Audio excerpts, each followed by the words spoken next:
Hello everyone, welcome back to my channel. For today's video, we are doing a 12 by 12 scrapbooking layout.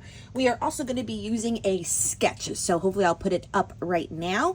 And what I liked about this sketch is the idea to have those repeating elements. You could take it literally and use hearts, which is what I am doing. Or you could have made them stars, you can make them circles, just a repeating shape that also alters in size. So I had taken the ombre paper that had holographic stars. This was from the paper pad. This has been from the paper pad Blooming Wild. I've had this on my desk now. I think I've done, how many layouts have I done in here, folks? Maybe 3, 4 already since having it. And I like the colors. I haven't really played with it a lot. I do have a lot of the embellishments, so we are using it again because I think I had mentioned in one of the last videos about it. It comes with these like very pretty ones that have holographic elements on it. So it was a star one, this one with the flowers on it, which is very geometric and symmetrical, and then the one with the flowers that I have been cutting up. Oops, did I put it back here? This one that I've been cutting up those flowers, so I might do that still with this one. So those always lend at least me to do something special with them because they're going to be a little bit harder to use overall. So I went in my Silhouette Work design studio, put out a layout, and then just took one, I think this is a classic heart that I had, and all I did was take it, elongate some of them. I made some a little bit fatter. I shrunk them down, placed them all around, and then just kind of cut it out, making sure I had the variety across all of the colors was my intention, you know. So I just didn't do like a row of the same heart size here and then the medium, because then I wouldn't have had gotten the variation. So you can see like I copy and paste this here. It was through the green and yellow, but I put it over here too to get the pinks and the purples, and then have them scattered all over for the different sizes. So that is just a tip in case you recreate this layout. Now I haven't selected any photos yet, but we are going to mess around with the sizing and the layouts. I think the layout had 5 rows, so you know, we'll just kind of gather them away. What I also think I might do, 2 things I'm pending.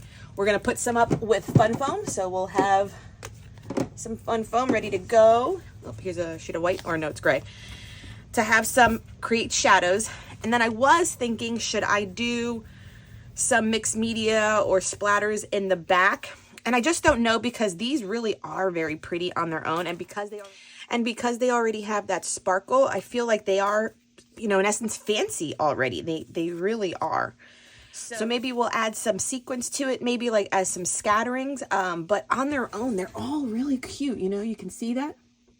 So we'll see. I think maybe we'll just leave the hearts, because even against the white, it's fine. Like I said, if I did mixed media, if I did packaging, it would distract it. If I did splatters, it would distract it.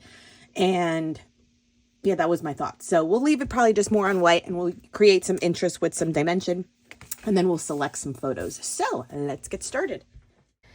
Okay, so once I had all of these little hearts, it was very easy to kind of, I don't know, like, I hate to say the word, like arrange. In a sketch I was following, they just were in vertical lines with the size variation occurring throughout each of the vertical lines of the hearts. And so I was definitely trying to recreate that. I was trying to have similar colors not touch each other. And it was a little tricky, as you can see, with some of the wider hearts versus some of the more narrow, tall hearts, to make them kind of all work out rather easily or effortlessly. So it took a little bit of an auditioning and moving things around from time to time. But overall, where they land and end up, I am very happy with, and it looks so cute. This could work probably for any shape. If you do this with stars, this could work cute, even maybe with like diamonds, you know, if you vary the width of them to be slender and a little bit wider as well. I think it definitely is a layout to come back to, and it's almost like a grid / layout too, because of the strong vertical lines and placement. So overall, very happy with this layout. And so what I'm doing now is just taking some of them, especially the bigger ones that can take a easier cut of fun foam behind it, and just doing the fun foam part. When you're doing it with these sheets, by all means, it's a labor of love, because it's like little itty bitty cutting. Ever since this moment, I have busted out the fun foam that's on a like a roll that I think I picked up from Spiegelmom Scraps, and it's much easier to do it like tedious work like this because at least it's all sticky on one side. I don't have to peel release paper, and I don't have to cut it into shapes. It was more just a length for it, so I do have it on my desk towards the side so that I don't have to use the square fun foam that I get like from a pack of them at Walmart and stuff, but either one that you have in your stash is fine. For my glue at this point, I am using this. It's called Fabri-Tac Stretch. And I think I always kind of go for something different when I'm using the fun foam because I use the release paper side towards the paper and I just don't want the foam part to come off of it. So I just kind of variate the glue that I use for adhering it. Also, I'm using this one, if you recall, if you're familiar with my channel, I had mentioned that I got this Fabri-Tac one because I heard somewhere, I forgot who the creator was, that when you use this one, since this glue is alcohol based and not water, less warping happens on the page itself. And when I'm using fun foam, I always worry about warping, especially for the big white cardstock, since I didn't do really any mixed media. I was definitely hoping that, you know, that little idea would ring true. So as far as embellishment, this paper was from, I think I mentioned it, Blooming Wild, and so I do have packs of the florals.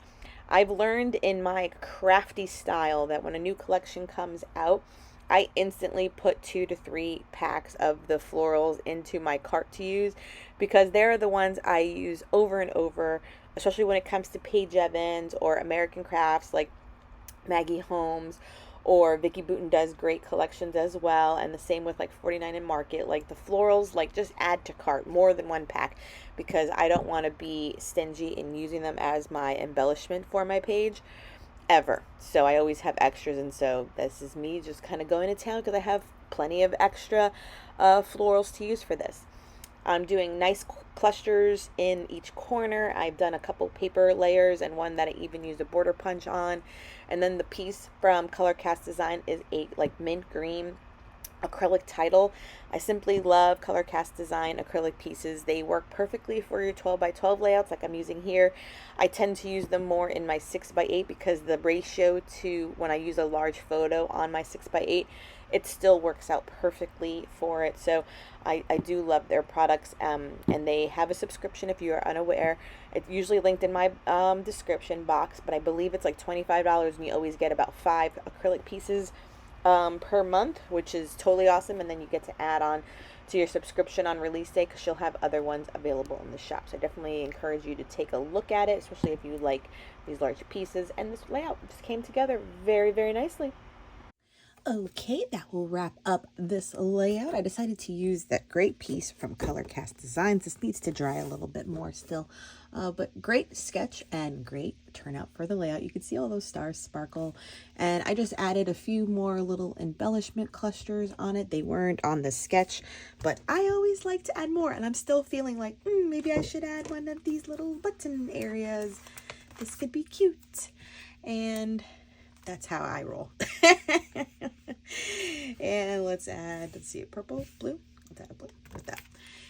And it just adds to it. It doesn't have to be, but something like that is always really cute. And then I just wrote Easter 2024. So perfect. Thank you so much for joining me. Please subscribe if you haven't done so. Give this video a thumbs up. And as always, till next time, bye.